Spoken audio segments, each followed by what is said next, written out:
All right, I got things together now. Ah. All right, hopefully we'll get through 4 more chapters today. Let's see. Chapter 4. From this day, natural philosophy, and particularly chemistry, in the most comprehensive sense of the term, became nearly my sole occupation. I read with ardor those works, so full of genius and discrimination, which modern inquirers have written on these subjects. I attended the lectures and cultivated the acquaintance of the men of science of the university. And I found even in Mr. Krempe a great deal of sound sense and real information, combined, it is true, with a repulsive physiognomy and manners, but not on that account the less valuable. In Mr. Waldman I found a true friend. His gentleness was never tinged by dogmatism, and his instructions were given with an air of frankness and good nature that banished every idea of pedantry. In a thousand ways he smoothed for me the path of knowledge, and made the most abstruse inquiries clear and facile to my apprehension. My application was at first fluctuating and uncertain. It gained strength as I proceeded, and soon became an ardent and eager that the stars often disappeared in the light of morning whilst I was yet engaged in my laboratory.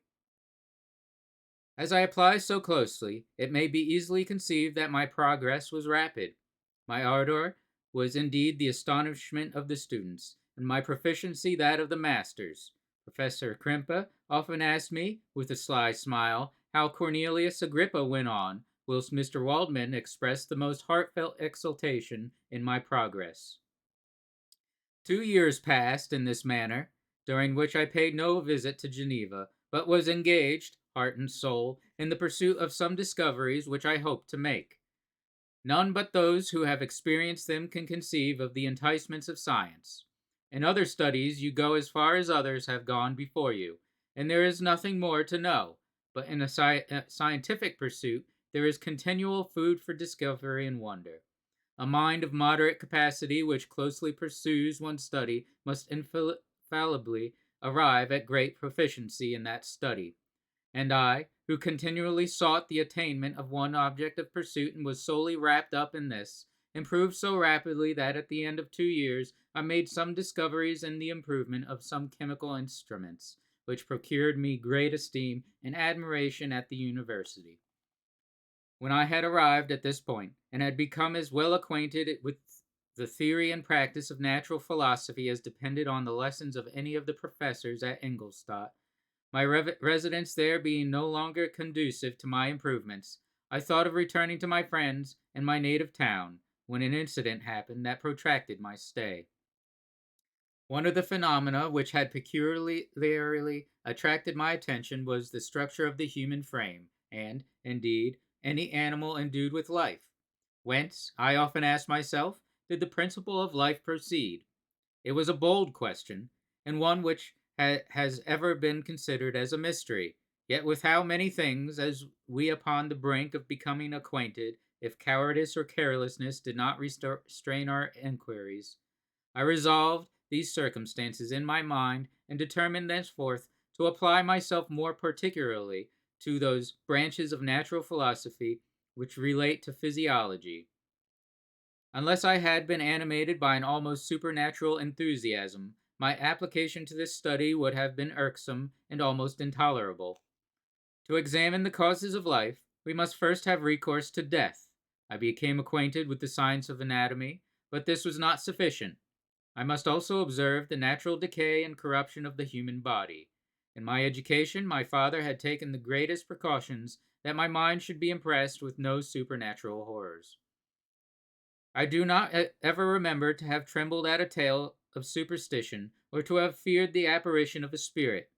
Darkness had no effect upon my fancy, and a churchyard was to me merely the receptacle of bodies deprived of life, which, from being the seat of beauty and strength, had become food for the worm. Now I was led to examine the cause and progress of this decay, and forced to spend days and nights in vaults and charnel houses. My attention was fixed upon every object, the most insupportable to the delicacy of the human feelings. I saw how the fine form of man was degraded and wasted. I beheld the corruption of death succeed to the blooming cheek of life. I saw how the worm inherited the wonders of the eye and brain. I paused, examining and analyzing all the minutiae of causation, as exemplified in the change from life to death and death to life, until from the midst of this darkness a sudden light broke in upon me.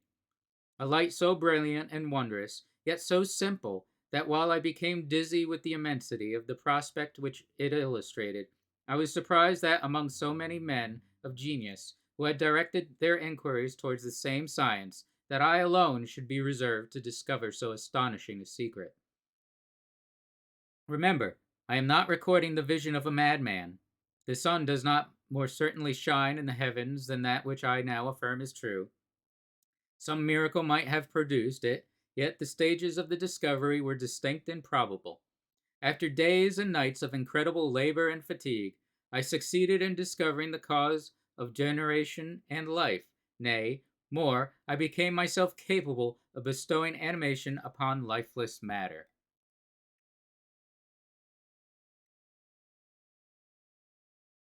The astonishment which I had at first experienced on this discovery soon gave place to delight and rapture. After so much time spent in painful labor, to arrive at once at the summit of my desires was the most gratifying consummation of my toils. But this discovery was so great and overwhelming that all the steps by which I had been progressively led to it were obliterated, and I beheld only the result. What had been the study and desire of the wisest men since the creation of the world was now within my grasp. Not that, like a magic scene, it all opened upon me at once. The information I had obtained was of a nature rather to direct my endeavors so soon as I should point them towards the object of my search that to exhibit the object already accomplished. I was like the Arabian who had been buried with the dead and found a passage to life, aided only by one glimmering and seemingly ineffectual light. I see by your eagerness, and the wonder and hope which your eyes express, my friend, that you expect to be informed of the secret with which I am acquainted. That cannot be. Listen patiently until the end of my story, and you will easily perceive why I am reserved upon that subject. I will not lead you on, unguarded and ardent as I then was, to your destruction and infallible misery.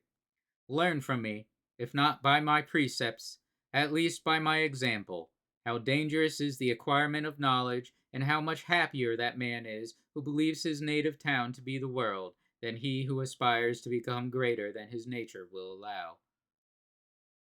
When I found so astonishing a power placed within my hands, I hesitated a long time concerning the manner in which I should employ it. Although I possessed the capacity of bestowing animation, yet to prepare a frame for the reception of it, with all its intricacies of fibers, muscles, and veins, still remained a work of inconceivable difficulty and labor. I doubted at first whether I should attempt the creation of a being like myself, or one of simpler organization, but my imagination was too much exalted by my first success to permit me to doubt of my ability to give life to an animal as complex and wonderful as man. The materials at present within my command hardly appeared adequate to so arduous an undertaking, but I doubted not that I should ultimately succeed.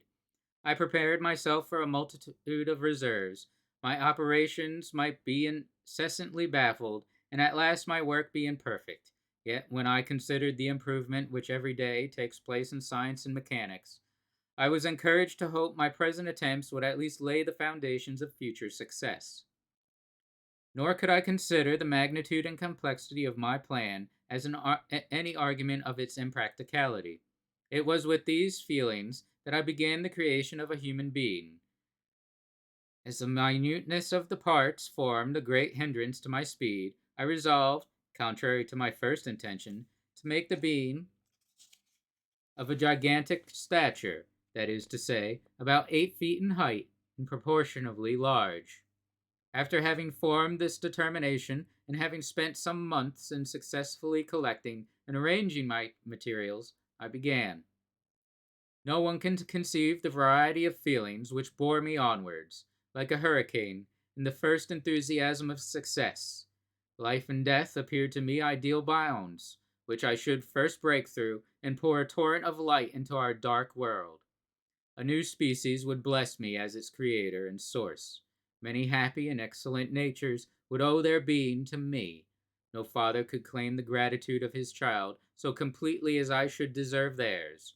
Pursuing these reflections, I thought that if I could bestow animation upon lifeless matter, I might, in process of time, although I now found it impossible, renew life where death had apparently devoted the body to corruption.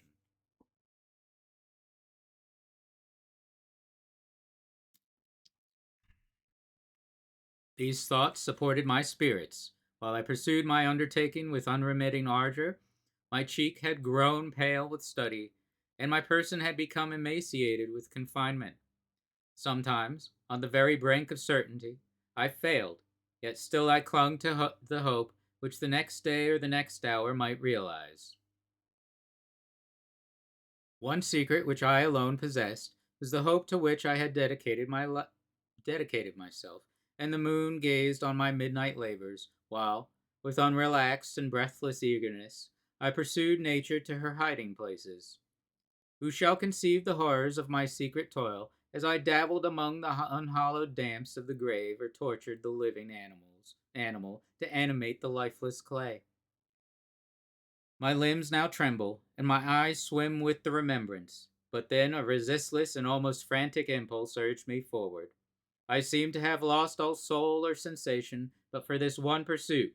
It was indeed but a passing trance, that only made me feel with renewed acuteness so soon as, the unnatural stimulus ceasing to operate, I had returned to my old habits. I collected bones from charnel houses and disturbed, with profane fingers, the tremendous secrets of the human frame. In a solitary chamber, or rather cell, at the top of the house, and separated from all the other apartments by a gallery and staircase, I kept my workshop of filthy creation. My eyeballs were starting from their sockets and attending to the details of my employment. The dissecting room and the slaughterhouse furnished many of my materials, and often did my human nature turn with loathing from my occupation, whilst, still urged on by an eagerness which perpetually increased, I brought my work near to a conclusion. The summer months passed while I was thus engaged, heart and soul, in one pursuit. It was a most beautiful season. Never did the fields bestow a more plentiful harvest, or the vines yield a more luxuriant vintage. But my eyes were insensible to the charms of nature. And the same feeling which made me neglect the scenes around me caused me also to forget those friends who were so many miles absent, and whom I had not seen for so long a time. I knew my silence disquieted them, and I well remembered the words of my father. I know that while you are pleased with yourself, you will think of us with affection, and we shall hear regularly from you. You must pardon me if I regard any interruption in your correspondence as a proof that your other duties are equally neglected. I knew well, therefore, what would be my father's feelings, but I could not tear my thoughts from my employment, loathsome in itself, but which had taken an irresistible hold of my imagination. I wished, as it were, to procrastinate all that related to my feelings of affection until the great object, which swallowed up every habit of my nature, should be completed. I then thought that my father would be unjust if he ascribed my neglect to vice or faultiness on my part, but I am now convinced that he was justified in conceiving that I should not be altogether free from blame. A human being in perfection ought always to preserve a calm and peaceful mind, and never to allow passion or transitory desire disturb his tranquillity. I do not think that the pursuit of knowledge is an exception to this rule. If the study to which you apply yourself has a tendency to weaken your affections and to destroy your taste for those simple pleasures in which no alloy can possibly mix, then that study is certainly unlawful, that is to say, not befitting the human mind. If this rule were always observed, if no man allowed any pursuit whatsoever to interfere with the tranquillity of his domestic affections, Greece had not been enslaved, Caesar would have spared his country, America would have been discovered more gradually, and the empires of Mexico and Peru had not been destroyed. But I forget that I am moralizing in the most interesting part of my tale, and your looks remind me to proceed. My father made no reproach in his letters, and only took no notice of my silence by inquiring into my occupations more particularly than before. Winter, spring, and summer passed away during my labors, but I did not watch the blossom or the expanding leaves, sights which before always yielded me supreme delight, so deeply was I engrossed in my occupation. The leaves of that year had withered before my work drew near to a close, and now every day showed me more plainly how well I had succeeded. But my enthusiasm was checked by my anxiety, and I appeared rather like one doomed by slavery to toil in the mines, or any other unwholesome trade, than an artist occupied by his favorite employment. Every night I was oppressed by a slow fever, and I became nervous to a most painful degree. The fall of a leaf startled me, and I shunned my fellow creatures as if I had been guilty of a crime. Sometimes I grew alarmed at the wreck I perceived that I had become. The energy of my purpose alone sustained me. My labors would soon end, and I believed that exercise and amusement would then drive away incipient disease, and I promised myself both of these when my creation should be complete.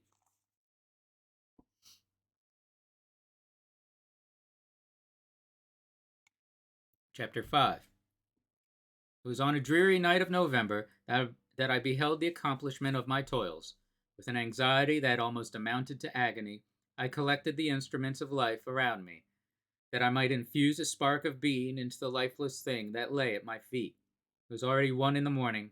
The rain pattered dismally against the panes, and my candle was nearly burnt out, when, by the glimmer of the half-extinguished light, I saw the dull yellow eye of the creature open. It breathed hard, and a convulsive motion agitated its limbs. How can I describe my emotions at this catastrophe, or how delineate the wretch whom, with such infinite pains and care, I had endeavored to form? His limbs were in proportion, and I had selected his features as beautiful. Beautiful! Great God! His yellow skin scarcely covered the work of muscles and arteries beneath. His hair was a lustrous black and flowing, his teeth of a pearly whiteness, but these luxuriances only formed a more horrid contrast with his watery eyes, that seemed almost of the same color as the dun white sockets in which they were set, his shriveled complexion, and straight black lips. The different accidents of life are not so changeable as the feelings of human nature. I had worked hard for nearly 2 years, for the sole purpose of infusing life into an inanimate body. For this I had deprived myself of rest and health. I had desired it with an ardor that far exceeded moderation.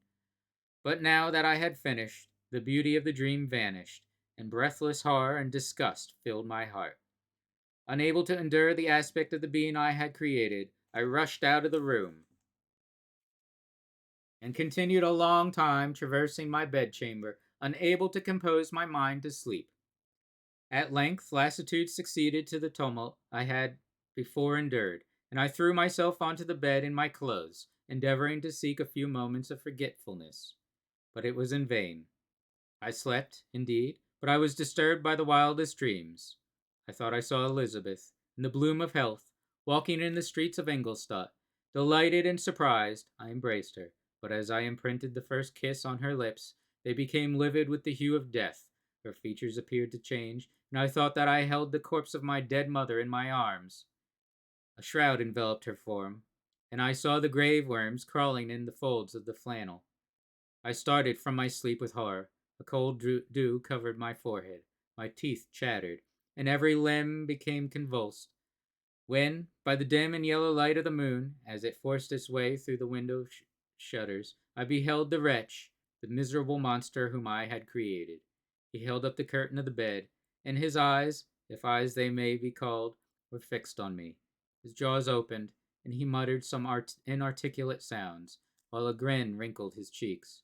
He might have spoken, but I did not hear. One hand was stretched out, seemingly to detain me, but I escaped and rushed down the stairs. I took refuge in the courtyard belonging to the house which I inhabited, where I remained during the rest of the night, walking up and down in the greatest agitation, listening attentively, catching and fearing each sound as if it were to announce the approach of the demoniacal corpse to which I had so miserably given life. Oh, no mortal could support the horror of the countenance. A mummy again endued with animation could not be so hideous as that wretch. I had gazed on him while unfinished. He was ugly then, but when those muscles and joints were rendered capable of motion, it became a thing such as even Dante could not have conceived. I passed the night wretchedly. Sometimes my pulse beat so quickly and hardly that I felt the palpitation of every artery. At others, I nearly sank to the ground through languor and extreme weakness. Mingled with this horror, I felt the bitterness of disappointment. Dreams that had been my food and pleasant rest for so long a space were now become a hell to me, and the change was so rapid, the overthrow so complete. Morning, dismal and wet, at length dawned and discovered to my sleepless and aching eyes the church of Ingolstadt, its white steeple and clock, which indicated the 6th hour. The porter opened the gate of the court, which had that night been my asylum, and I issued into the streets, pacing them with quick steps, as if I sought to avoid the wretch whom I feared every turning of the street would present to my view. I did not dare return to the apartment which I inhabited, but felt impelled to hurry on, although drenched by the rain which poured from a black and comfortless sky. I continued walking in this manner for some time, endeavoring by bodily exercise to ease the load that weighed upon my mind. I traversed the streets without any clear conception of where I was or what I was doing. My heart palpitated in the sickness of fear, and I hurried on with irregular steps, not daring to look about me, like one who, on a lonely road, doth walk in fear and dread, and, having once turned round, walks on, and turns no more his head, because he knows a frightful fiend doth close behind him tread.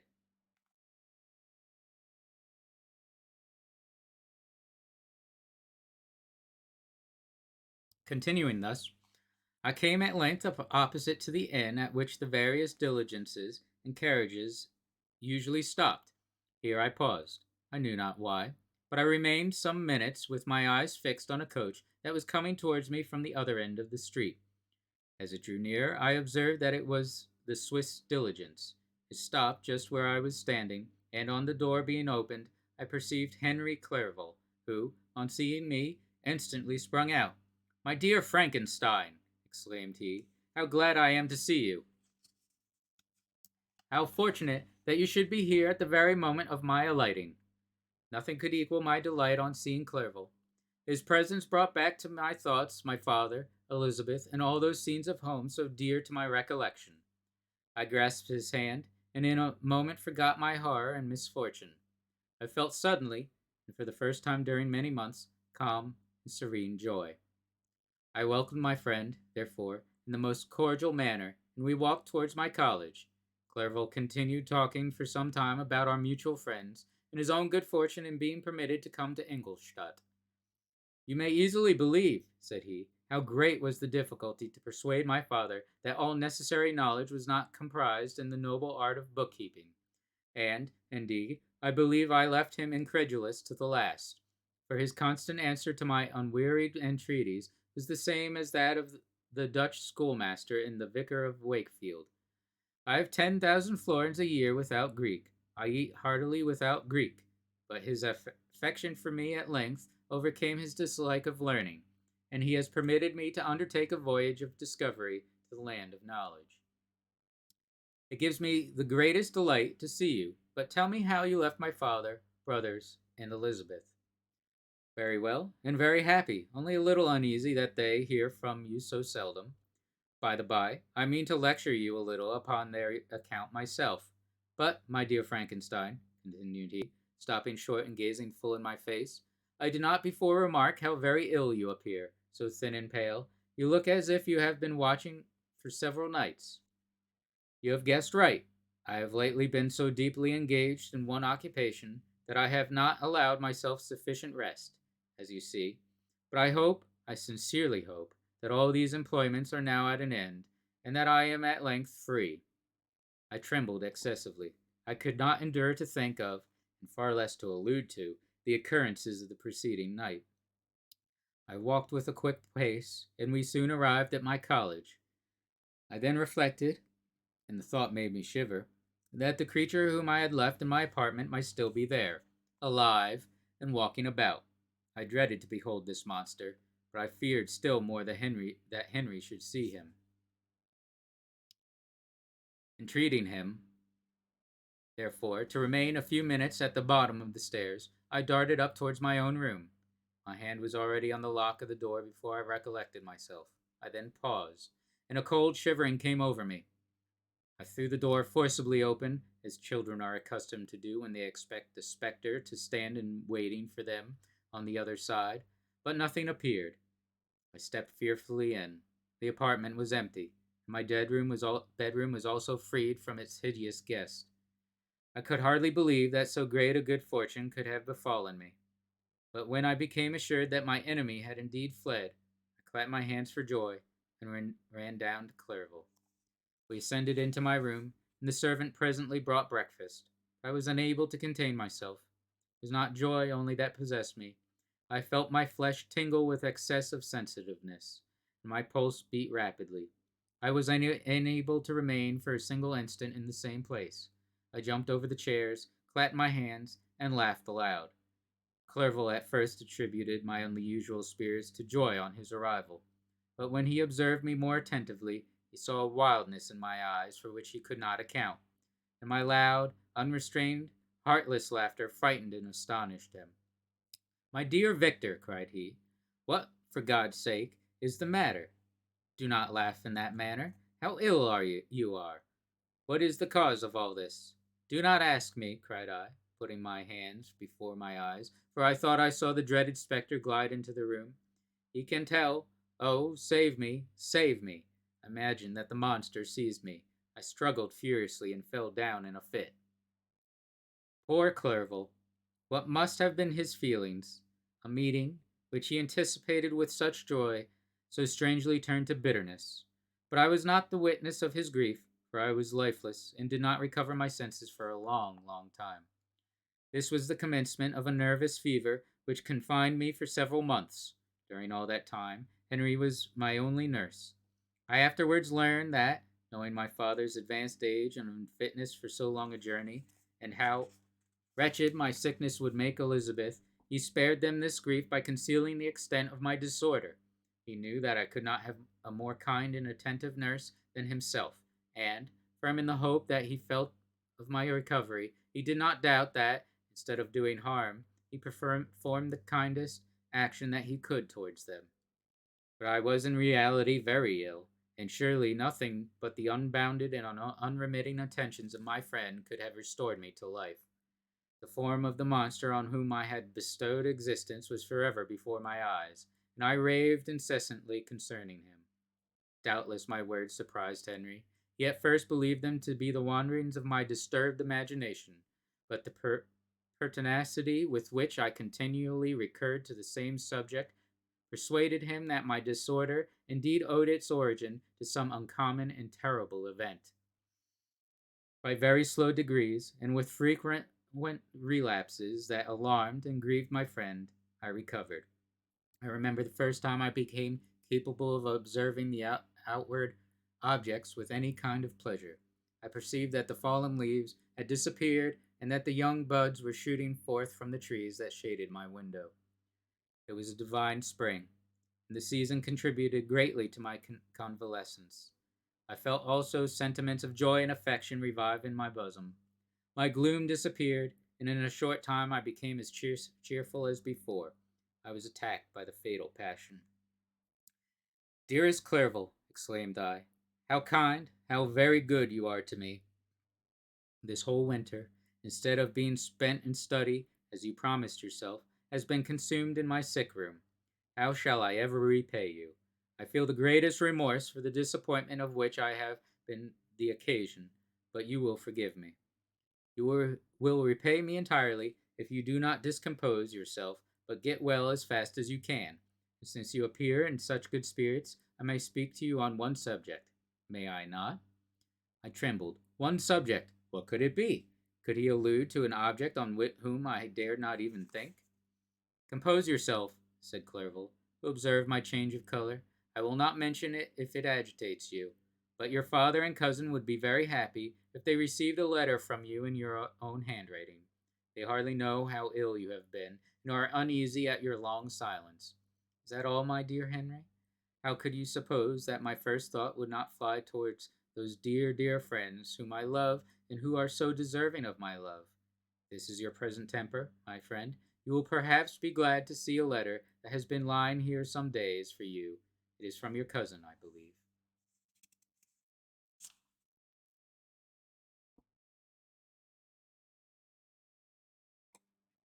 Chapter 6. Clerval then put the following letter into my hands. It was from my own Elizabeth. My dearest cousin, you have been ill, very ill, and even the constant letters of dear kind Henry are not sufficient to reassure me on your account. You are forbidden to write, to hold a pen, yet one word from you, dear Victor, is necessary to calm our apprehensions.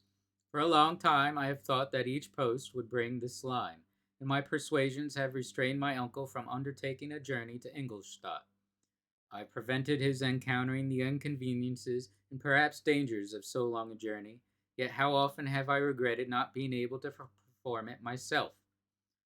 I figure to myself that the task of attending on your sick bed has devolved on some mercenary old nurse, who could never guess your wishes nor minister to them with the care and affection of your poor cousin. Yet that is over now. Clerval writes that indeed you are getting better. I eagerly hope that you will confirm this intelligence soon in your own handwriting. Get well and return to us. You'll find a happy, cheerful home and friends who love you dearly. Your father's health is vigorous, and he asks but to see you, but to be assured that you are well, and not a care will ever cloud his benevolent countenance. How pleased you would be to remark the improvement of our Ernest.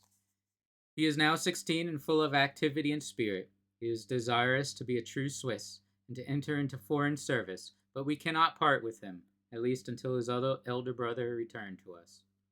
My uncle is not pleased with the idea of a military career in a distant country, but Ernest never had your powers of application. He looks upon study as an odious fetter.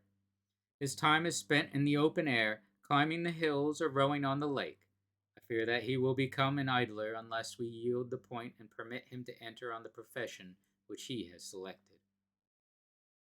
Little alteration, except the growth of our dear children, has taken place since you left.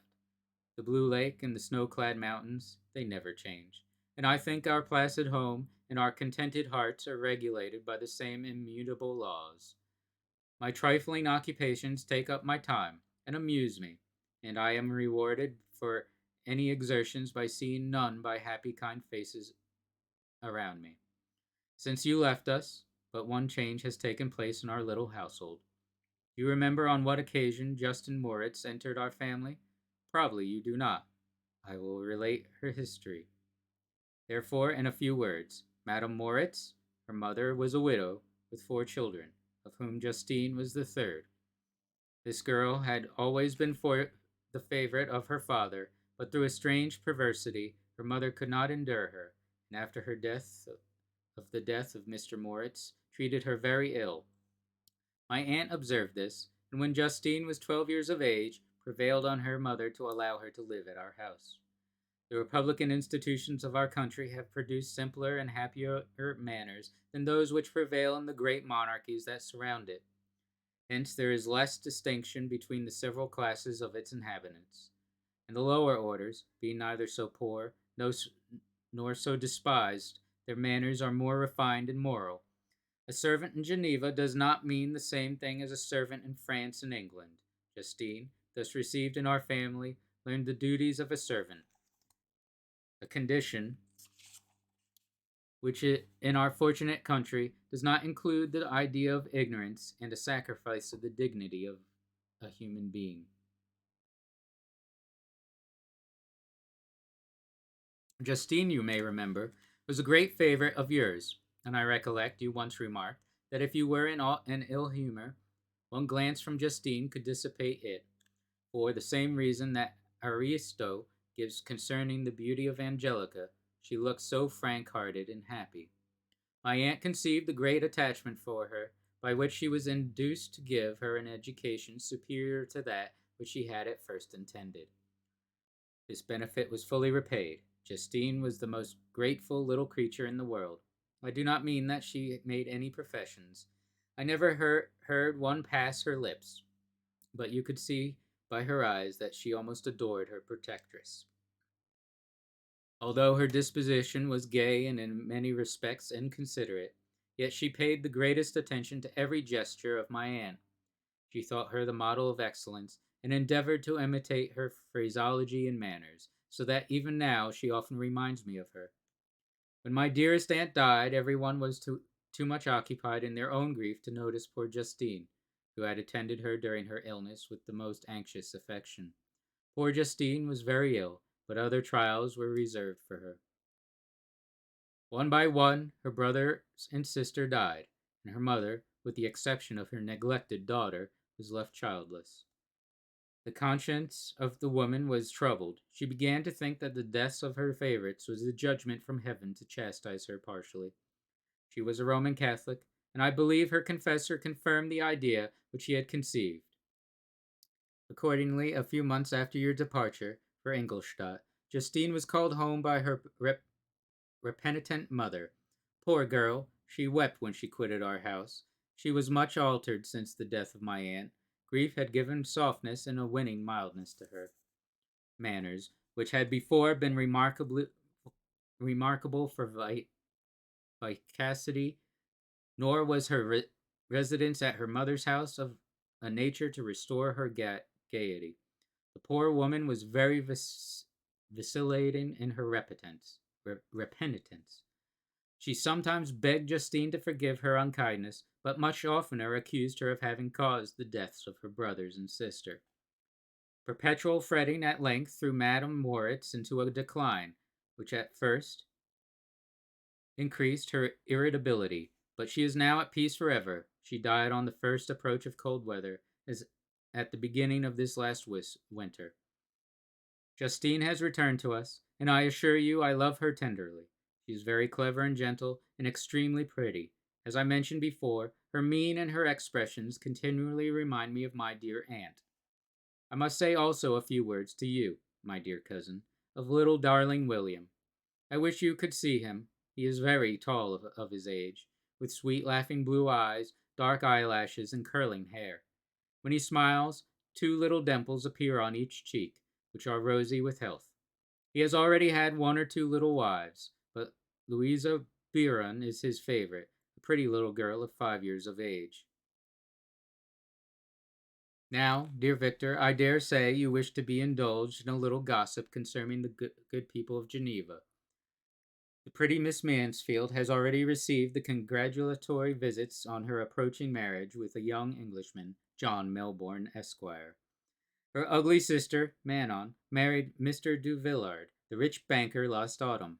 Your favorite schoolfellow, Louis Manoir, has suffered several misfortunes since the departure of Clerval from Geneva, but he has already recovered his spirits, and is reported to be on the point of marrying a very lively, pretty Frenchwoman, Madame Tavernier.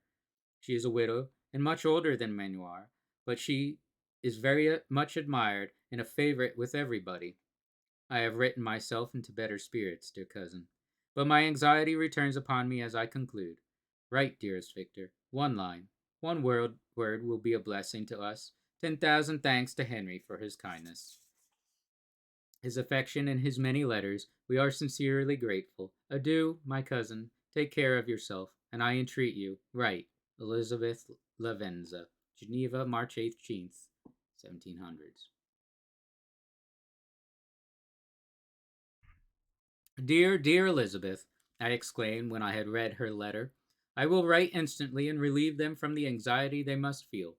I wrote, and this exertion greatly fatigued me, but my convalescence had commenced, and proceeded regularly. In another fortnight I was able to leave my chamber. One of my first duties on my recovery was to introduce Clerval to the several professors of the university. In doing this, I underwent a kind of rough usage, ill befitting the wounds that my mind had sustained. Ever since the fatal night, the end of my labors, and the beginning of my misfortunes, I had conceived a violent antipathy even to the name of natural philosophy. When I was otherwise quite restored to health, the sight of a chemical instrument would renew all the agony of my nervous symptoms. Henry saw this, and had removed all my apparatus from my view. He had also changed my apartment, for he perceived that I had acquired a dislike for the room which had previously been my laboratory. But these cares of Clerval were made of no avail when I visited the professors. Mr. Waldman inflicted torture when he praised with kindness and warmth the astonishing progress I had made in the sciences. He soon perceived that I disliked the subject, but not guessing the real cause, he attributed my feelings to modesty and changed the subject from my improvement to the science itself, with a desire, as I evidently saw, of drawing me out. What could I do? He meant to please, and he tormented me. I felt as if he had placed carefully, one by one, in my view those instruments which were to be afterwards used in putting me to a slow and cruel death. I writhed under his words, yet dared not exhibit the pain I felt. Clerval, whose eyes and feelings were always quick in discerning the sensations of others, declined the subject, alleging in excuse his total ignorance. The conversation took a more general turn.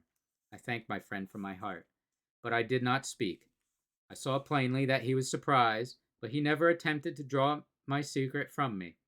And although I loved him with a mixture of affection and reverence that knew no bounds, yet I could never persuade myself to confide to him that event which was so often present to my recollection, but which I feared the detail to another would only impress more deeply.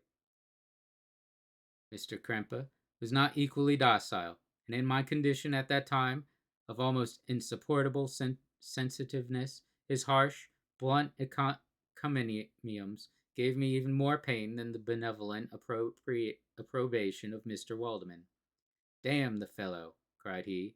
"Why, Mr. Clerval, I assure you he has outstripped us all. Ay, stare if you please, but it is nevertheless true. A youngster who, but a few years ago, believed in Cornelius Agrippa as firmly as in the gospel, has now set himself at the head of the university, and if he is not soon pulled down, we shall all be out of countenance. Ay, ay," continued he, observing my face expressive of suffering. "Mr. Frankenstein is modest, an excellent quality in a young man. Young men should be diffident of themselves, you know, Mr. Clerval. I was myself when young, but that wears out in a very short time." Mr. Crimpa had now commenced a eulogy on himself, which happily turned the conversation from a subject that was so annoying to me. Clerval had never sympathized in my taste for natural science, and his literary pursuits differed wholly from those which had occupied me.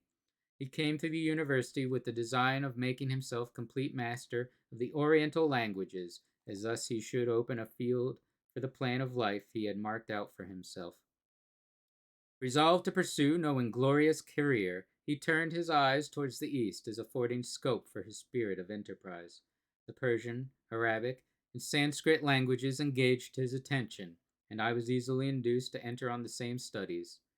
Idleness had ever been irksome to me, and now that I wished to fly from reflection and hated my former studies, I felt great relief in being the fellow pupil with my friend, and found not only instruction but consolation in the works of the Orientalists. I did not, like him, attempt a critical knowledge of their dialects, for I did not contemplate making any other use of them than temporary amusement. I read merely to understand their meaning, and they well repaid my labors. Their melancholy is soothing, and their joy elevating, to a degree I had never experienced in studying the authors of any other country. When you read their writings, life appears to consist in a warm sun and a garden of roses, in the smiles and frowns of a fair enemy, and the fire that consumes your own heart. How different from the manly and heroical poetry of Greece and Rome!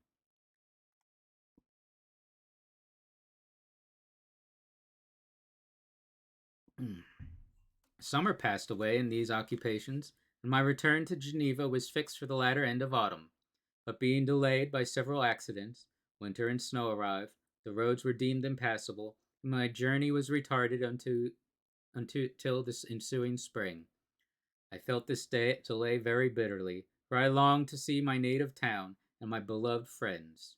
My return had only been delayed so long from an unwillingness to leave Clerval in a strange place before he had become acquainted with any of its inhabitants. The winter, however, was spent cheerfully, and though the spring was uncommonly late, when it came its beauty compensated for its dilatoriness. The month of May had already commenced, and I expected the letter daily which was to fix the date of my departure. When Henry proposed a pedestrian tour in the environs of Ingolstadt, that I might bid a personal farewell to the country I had so long inhabited, I acceded with pleasure to his proposition. I was fond of exercise, and Clerval had always been my favorite companion in the rambles of this nature that I had taken among the scenes of my native country.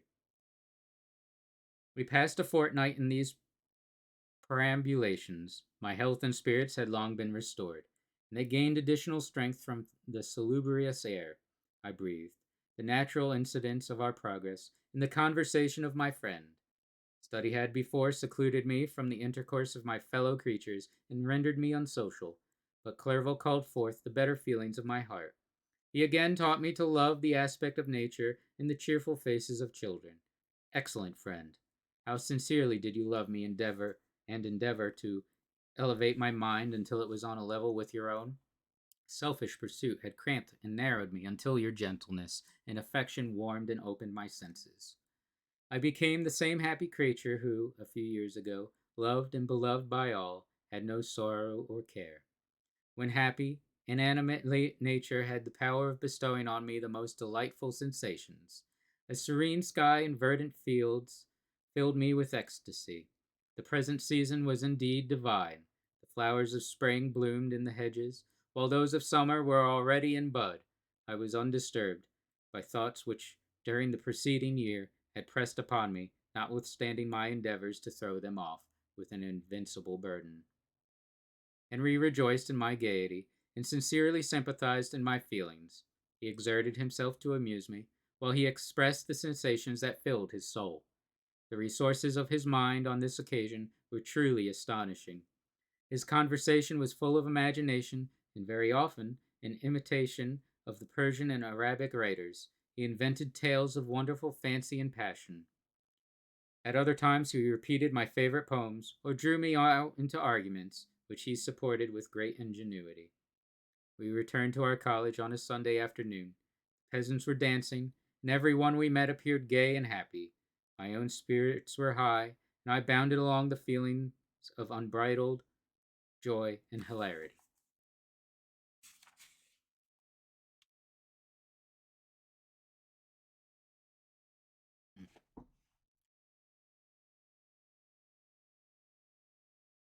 Chapter 7. On my return, I found the following letter from my father. My dear Victor, you have probably waited impatiently for a letter to fix the date of your return to us. I was at first tempted to write only a few lines, merely mentioning the day on which I should expect you. That would be a cruel kindness, and I dare not do it. What would be your surprise, my son, when you expected a happy and glad welcome, to behold, on the contrary, tears and wretchedness? And how, Victor, can I relate our misfortune? Absence cannot have rendered you callous to our joys and griefs, and how shall I inflict pain on my long absent son? I wish to prepare you for the woeful news, but I know it is impossible. Even now your eye skims over the page to seek the words which are to convey to you the horrible tidings. William is dead, my sweet child, whose smiles delighted and warmed my heart, who was so gentle yet so gay. Victor, he is murdered. I will not attempt to console you, but will simply relate the circumstances of the transaction. Last Thursday, May the 7th, I, my niece, and your two brothers went to walk in Plain Palais. The evening was warm and serene, and we prolonged our walk farther than usual. It was already dusk before we thought of returning. Then we discovered that William and Ernest, who had gone on before, were not to be found. We accordingly rested on a seat until they should return. Presently Ernest came and inquired if we had seen his brother. He said that he had been playing with him, that William had run away to hide himself, and that he vainly sought for him, and afterwards waited for him a long time, but that he did not return. This count rather alarmed us, and we continued to search for him until night fell, when Elizabeth conjectured that he might have returned to the house. He was not there. We returned again with torches, for I could not rest when I thought that my sweet boy had lost himself and was exposed to all the damps and dews of night. Elizabeth also suffered extreme anguish. About 5 in the morning, I discovered my lovely boy, whom the night before I had seen blooming and active in health, stretched on the grass, livid and motionless. The print of the murderer's finger was on his neck. He was conveyed home, and the anguish that was visible in my countenance betrayed the secret to Elizabeth. She was very earnest to see the corpse. At first I attempted to prevent her, but she persisted, and entering the room where it lay, hastily examined the neck of the victim, and clasping her hands exclaimed, "Oh my God, I have murdered my darling child." She fainted, and was restored with extreme difficulty. When she again lived, it was only to weep and sigh. She told me that same evening William had teased her to let him wear a very valuable miniature that she had possessed of your mother. This picture is gone. It was doubtless the temptation which urged the murderer to the deed. We have no trace of him at present, although our exertions to discover him are unremitted, but they will not restore my beloved William.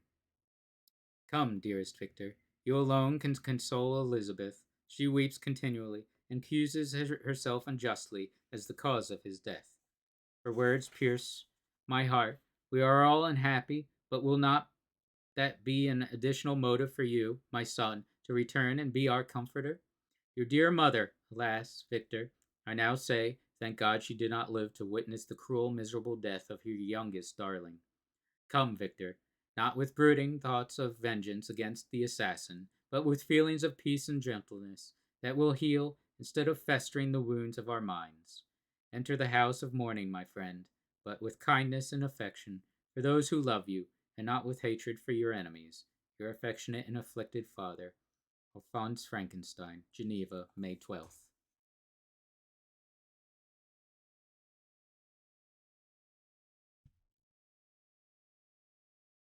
Clerval, who had watched my countenance as I read this letter, was surprised to observe the despair that succeeded to the joy I at first expressed on receiving the news from my friends. I threw the letter on the table and covered my face with my hands. "My dear Frankenstein," exclaimed Henry, when he perceived me weep with bitterness, "are you always to be unhappy? My dear friend, what has happened?" I motioned to him to take up the letter, while I walked up and down the room in the extremest agitation. Tears also gushed from the eyes of Clerval as he read the account of my misfortune. "I can offer you no consolation, my friend," said he. "Your disaster is irreparable. What do you intend to do?"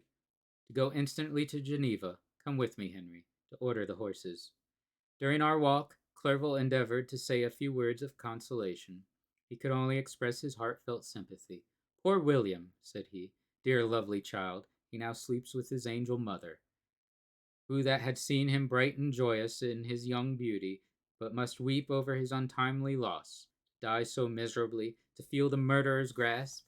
How much more a murderer that could destroy such radiant innocence? Poor little fellow! One only consolation have we. His friends mourn and weep, but he is at rest. The pang is over, his sufferings are at an end forever. A sod covers his gentle form, and he knows no pain. He can no longer be a subject for pity. We must reserve that for the miserable survivors."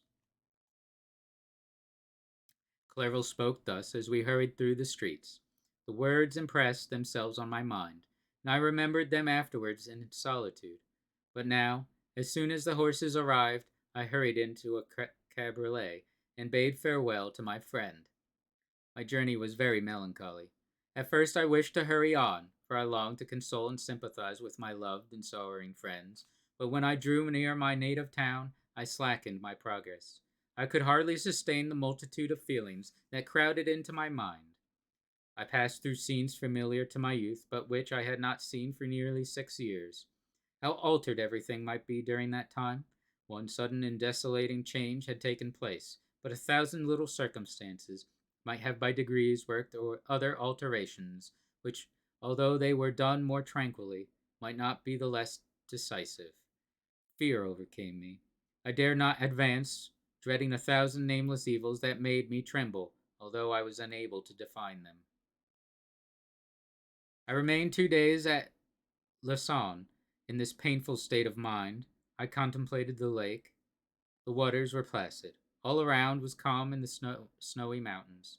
The palaces of nature were not changed. By degrees, the calm and heavenly scene restored me, and I continued my journey towards Geneva. The road ran by the side of the lake, which became narrower as I approached my native town. I discovered more distinctly the black sides of Jura and the bright summit of Mont Blanc. I wept like a child. Dear mountains, my own beautiful lake, how do you welcome your wanderer? Your summits are clear, the sky and lake are blue and placid. Is this to prognosticate peace or to mock at my unhappiness? I fear, my friend, that I shall render myself tedious by dwelling on these preliminary circumstances, but they were days of comparative happiness, and I think of them with pleasure. My country, my beloved country, who but a native can tell the delight I took in again beholding thy streams, thy mountains, and more than all, thy lovely lake. Yet, as I drew nearer home, grief and fear again overcame me. Night also closed around, and when I could hardly see the dark mountains, I felt still more gloomily. The picture appeared a vast and dim scene of evil, and I foresaw obscurely that I was destined to become the most wretched of human beings. Alas, I prophesied truly, and failed only in one single circumstance, that, in all the misery I imagined and dreaded, I did not conceive the hundredth part of the anguish I was destined to endure. It was completely dark when I arrived in the environs of Geneva. The gates of the town were already shut, and I was obliged to pass the night at Secheron, a village at the distance of a half league from the city. The sky was serene, and as I was unable to rest, I resolved to visit the spot where my poor William had been murdered. As I could not pass through the town, I was obliged to cross the lake in a boat to arrive at Plain Palais. During this short voyage, I saw the lightnings playing on the summit of Mont Blanc, and the most beautiful figures. The storm appeared to approach rapidly, and on landing, I ascended a low hill that I might observe its progress. It advanced, the heavens were clouded, and I soon felt the rain coming slowly in large drops, but its violence quickly increased. I quitted my seat and walked on, although the darkness and storm increased every minute, and the thunder burst with a terrific crash over my head. It was echoed from Saleve, the Jurus, and the Alps of Savoy.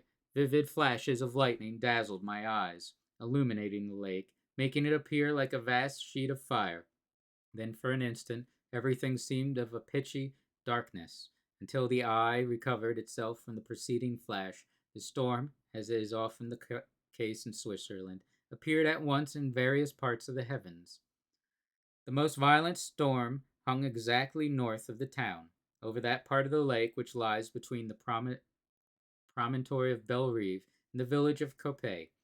Another storm enlightened Jura with faint flashes, and another darkened and sometimes disclosed the Mole, a peaked mountain to the east of the lake. While I watched the tempest, so beautiful yet terrific, I wandered on with a hasty step. This noble war in the sky elevated my spirits. I clasped my hands and exclaimed aloud, "William, dear angel, this is thy funeral, this thy dirge." As I said these words, I perceived in the gloom a figure which stole from behind a clump of trees near me.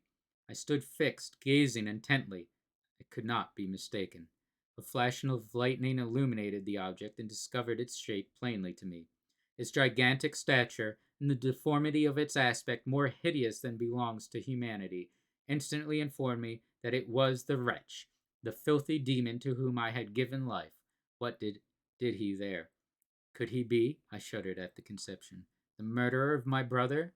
No sooner did that idea cross my imagination than I became convinced of its truth. My teeth chattered, and I was forced to lean against a tree for support. The figure passed me quickly, and I lost it in the gloom. Nothing in human shape could have destroyed that fair child. He was the murderer. I could not doubt it. The mere presence of the idea was an irresistible proof of the fact. I thought of pursuing the devil, but it would have been in vain, for another flash discovered him to me hanging among the rocks of the nearly perpendicular ascent of Salive, a hill that bounds Plain Palais on the south. He soon reached the summit and disappeared. I remained motionless. The thunder ceased, but the rain still continued, and the scene was enveloped in an impenetrable darkness. I revolved in my mind the events which I had until now sought to forget, the whole train of my progress towards the creation, the appearance of the work of my own hands alive at my bedside, its departure. 2 years had now nearly elapsed since the night on which he first received life, and was this his first crime? Alas! I had turned loose into the world a depraved wretch whose delight was in carnage and misery. Had he not murdered my brother? No one can conceive the anguish I suffered during the remainder of the night, which I spent, cold and wet, in the open air, but I did not feel the inconvenience of the weather. My imagination was busy in scenes of evil and despair. I considered the being whom I had cast among mankind, endowed with the will and power to effect purposes of horror, such as the deed which he had now done, merely in the light of my own vampire, my own spirit let loose from the grave and forced to destroy all that was dear to me.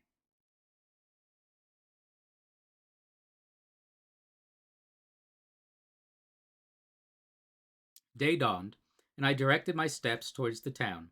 The gates were open, and I hastened to my father's house. My first thought was to discover what I knew of the murderer and cause instant pursuit to be made. But I paused when I reflected on the story that I had to tell.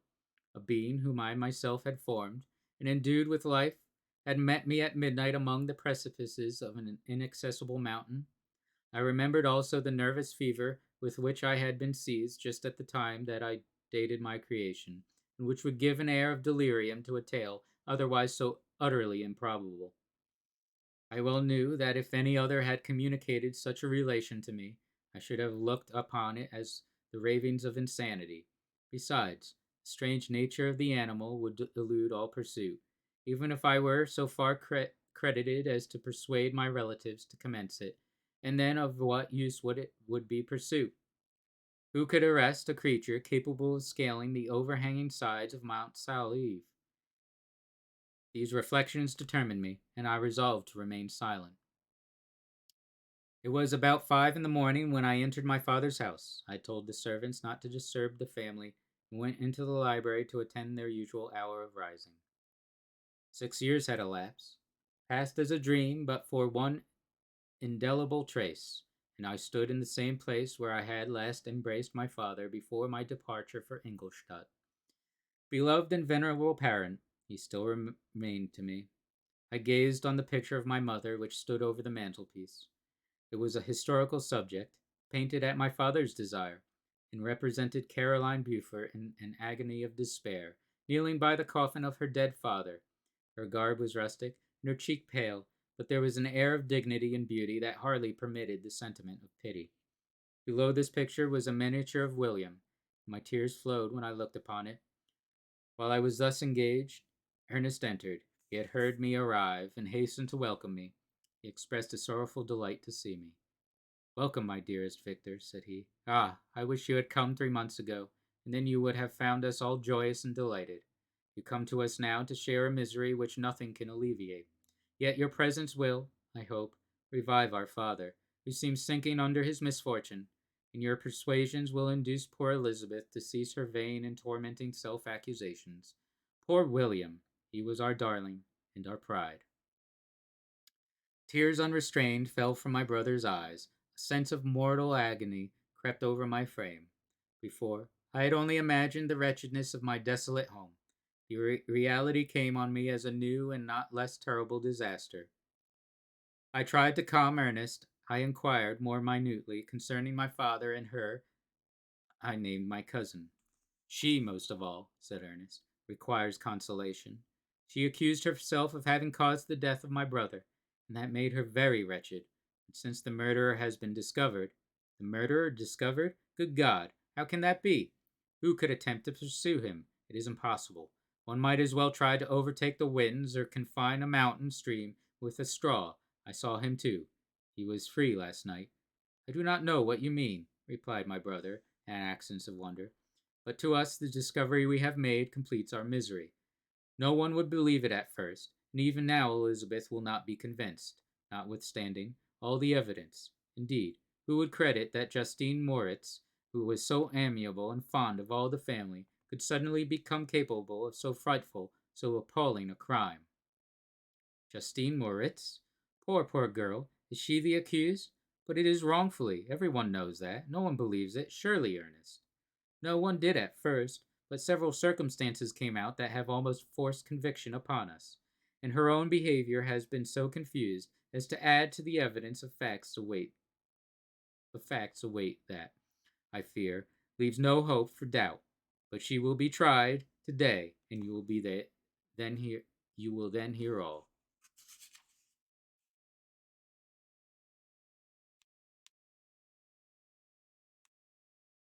He related that, the morning on which the murder of poor William had been discovered, Justine had been taken ill and confined to her bed for several days.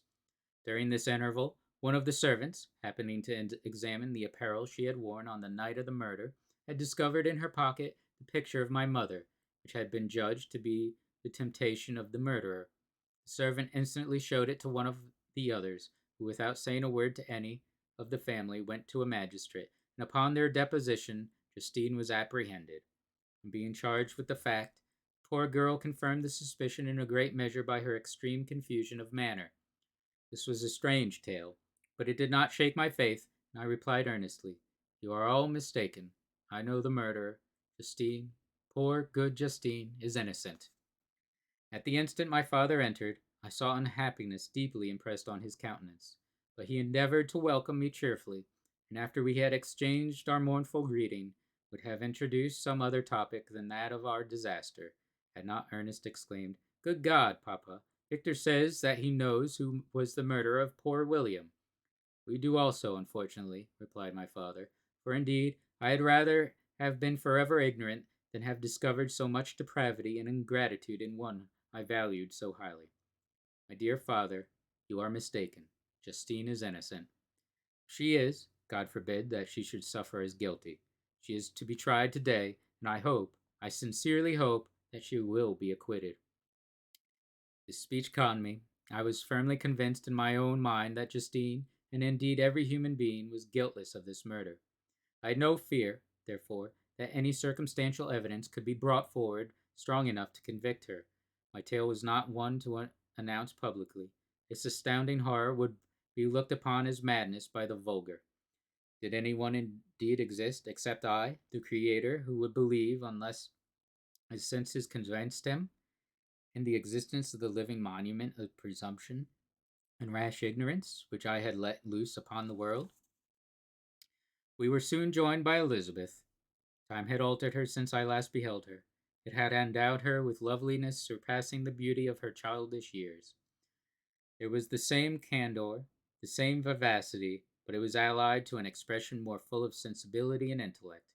She welcomed me with the greatest affection. "Your arrival, my dear cousin," said she, "fills me with hope.